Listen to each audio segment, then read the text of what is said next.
Hello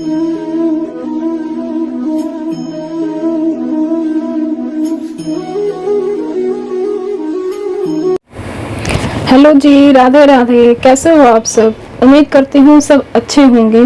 मैं मनीषा राठी स्वागत करती हूँ आपका आपके अपने YouTube चैनल सद्गुण सेवा भक्ति में। भक्तों, सबसे पहले आप सभी को आने वाले त्योहारों की ढेरों शुभकामनाएं। तो आज हम बात करेंगे इस वीडियो में रमा एकादशी के बारे में। इस वीडियो से आपको संपूर्ण जानकारी मिलेगी। आप वीडियो को स्किप ना करें, वीडियो को एंड तक देखें। व्रत पारण का समय, शुभ मुहूर्त, पूजा का महत्व, कथा सभी इस वीडियो में आपको मिलेगा, जिसके लिए आप वीडियो को स्किप बिल्कुल भी ना करें, वरना बाद में कुछ छूट जाता है, फिर हमें पता नहीं चलता कि इसमें क्या बताया गया था। उससे पहले आप सभी से एक अनुरोध करूंगी, जो भी चैनल पर नए हैं प्लीज़ चैनल को सब्सक्राइब करें, बेल आइकन ज़रूर प्रेस करें ताकि आपको हमारी आने वाली वीडियो का नोटिफिकेशन मिल सके। तो चलिए शुरू करते हैं। देखिए भक्तों, हिंदू शास्त्र में एकादशी का बड़ा महत्व है। इस दिन भगवान विष्णु और माँ लक्ष्मी की पूजा कर उन्हें प्रसन्न किया जाता है। दिवाली से पहले कार्तिक कृष्ण एकादशी का बड़ा महत्व है, क्योंकि यह चातुर्मास की अंतिम एकादशी है। भगवान विष्णु की पत्नी देवी लक्ष्मी, जिनका एक नाम रमा भी है, उन्हें यह एकादशी अधिक प्रिय है, इसलिए इस एकादशी का नाम रमा एकादशी है। ऐसी मान्यता है कि इस एकादशी के पुण्य से सुख ऐश्वर्य को प्राप्त कर मनुष्य उत्तम लोक में स्थान प्राप्त करता है। रमा एकादशी दिवाली के त्योहार के 4 दिन पहले ही आती है। आइए अब जानते हैं रमा एकादशी की शुभ तिथि क्या है। इस बार वैसे तो देखिए दोस्तों, हर किसी त्योहार को लेकर बहुत ही कंफ्यूजन होता है, क्योंकि इस बार कोई भी ऐसा त्योहार नहीं है जो पूरा दिन मनाया गया हो। मैक्सिमम ऐसा होता है कि आधा दिन पहले दिन का होता है और अगला आधा दिन दूसरे दिन का। तो इसीलिए इस बार रमा एकादशी को लेकर भी कंफ्यूजन है, 20 अक्टूबर को है या 21 को। तो चलिए जानते हैं इस बारे में। हिंदू पंचांग के अनुसार कार्तिक माह के कृष्ण पक्ष की एकादशी 20 अक्टूबर दिन गुरुवार को शाम 4:04 से शुरू हो जाएगी, जिसका समापन होगा 21 अक्टूबर शुक्रवार को शाम 5:22 पर।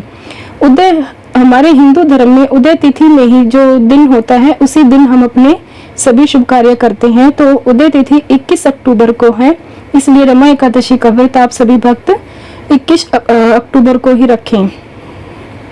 अब जानते हैं पूजा का शुभ मुहूर्त। इस बार रमा एकादशी में हमें शुभ मुहूर्त का भी विशेष ध्यान रखना होगा। रमा एकादशी के दिन प्रातः काल से ही शुक्ल योग प्रारंभ हो रहा है, जो शाम 5:48 तक है। उसके बाद से ब्रह्म योग प्रारंभ हो जाएगा। ये दोनों ही योग पूजा के लिए शुभ माने गए हैं। रमा एकादशी व्रत की पूजा करने का शुभ मुहूर्त है सुबह 7:50 से 9:15 तक, और दूसरा शुभ मुहूर्त जो हमें प्राप्त हुआ है वो 9:15 से सुबह 10:48 तक। आप इसी बीच अपनी कथा कहें, सुने, पढ़ें एकादशी की। इसी समय, बताए गए समय पर ही आप अपनी इस बार एकादशी को पूजा करें। अब जानते हैं एकादशी के पारण का समय। 21 अक्टूबर को रमा एकादशी का व्रत रखने के बाद 22 अक्टूबर को दिन शनिवार को सुबह 6:26 से लेकर 8:42 तक व्रत पारण का शुभ मुहूर्त रहेगा। आप इसी बीच अपना व्रत का पारण करें। ध्यान रहे कि हरिवासर के समय अपने व्रत का पारण ना करें, क्योंकि हरिवासर के समय हमें एकादशी का पारण, व्रत का पारण नहीं करना चाहिए, क्योंकि वो भगवान श्री हरि को प्रसन्न नहीं करते। अब जानते हैं रमा एकादशी व्रत का महत्व क्या है।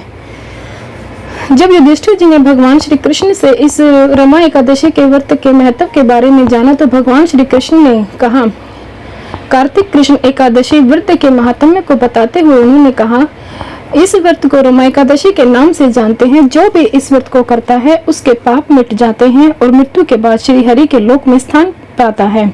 इसी के बाद उस दिन से यह एक रमा एकादशी का व्रत रखना प्रारंभ हुआ था।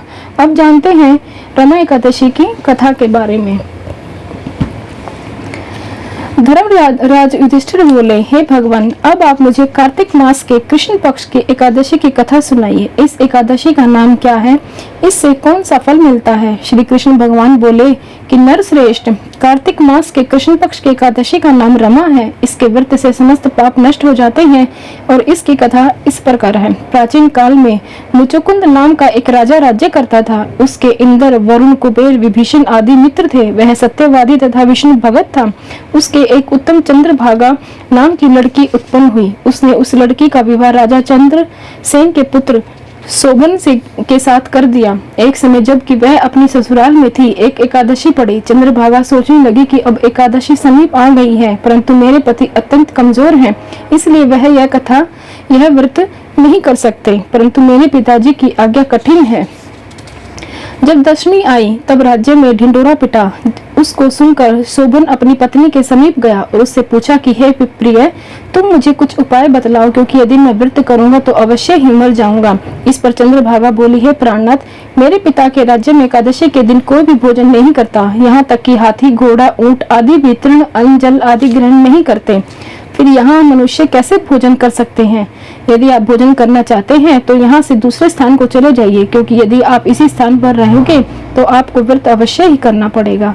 इस पर शोभन बोला कि हे प्रिय, आपका कहना बिल्कुल उत्तम है, मैं अवश्य ही करूंगा। भाग्य में जो लिखा है वही होगा। ऐसा विचार करके उसने एकादशी का व्रत किया और जब सूर्य भगवान भी अस्त हो गए और जागरण के लिए रात्रि हुई, वह शोभन को दुख देने वाली थी।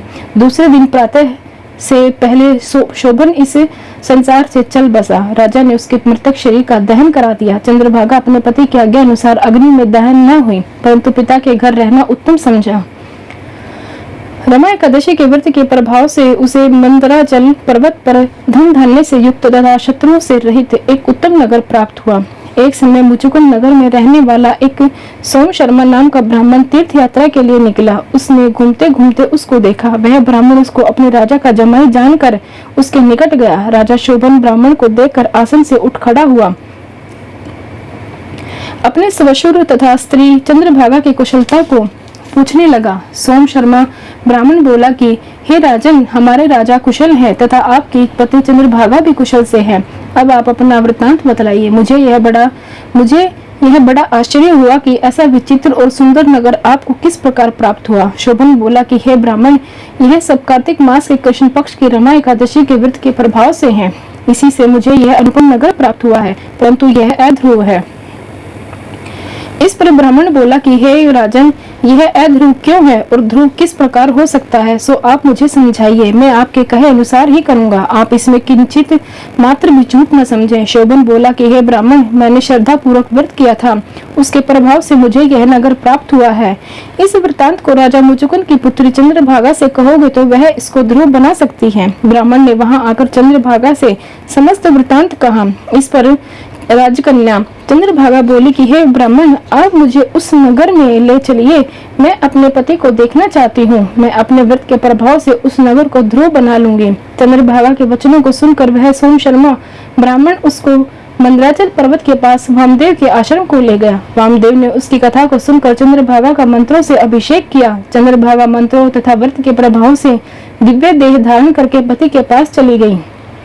शोभन ने अपने स्त्री चंद्रभागा को देखकर प्रसन्नता पूर्वक अपने वाम अंग में बैठाया। चंद्रभागा बोली, हे प्राणनाथ, अब आप मेरे पुण्य को सुनिए। जब मैं अपने पिता के गृह में 8 साल की थी, तब ही से मैं यथाविधि एकादशी का व्रत करने लगी हूँ। उन्हीं व्रतों के प्रभाव से आपका यह नगर ध्रुव हो जाएगा और समस्त कर्मों से युक्त होकर प्रलय के अंत तक रहेगा। चंद्रभागा दिव्य रूप धारण करके तथा दिव्य आभूषण तथा वस्त्रों से सजकर अपने पति के साथ आनंद पूर्वक रहने लगी और शोभन भी उनके साथ आनंद पूर्वक रहने लगा।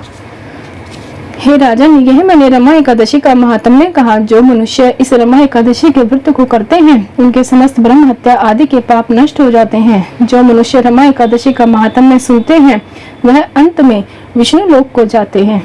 श्री हरि कुंज बिहारी श्री हरिदास। यहाँ हमारी कथा संपूर्ण हुई। दोस्तों, आपको हमारी आज की वीडियो कैसी लगी, हमें कमेंट बॉक्स में आप जरूर बताएं और आपका कोई सवाल हो तो वो भी आप हमसे पूछ सकते हैं।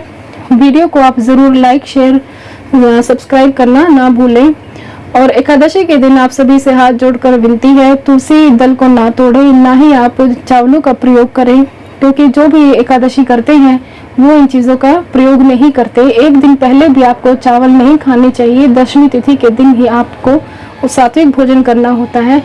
कुछ ऐसे नियम हैं जिनका विशेष रूप से हमें ध्यान रखना होता है। इसी के साथ वीडियो को एंड करते हैं। जय श्री कृष्णा, राधे राधे।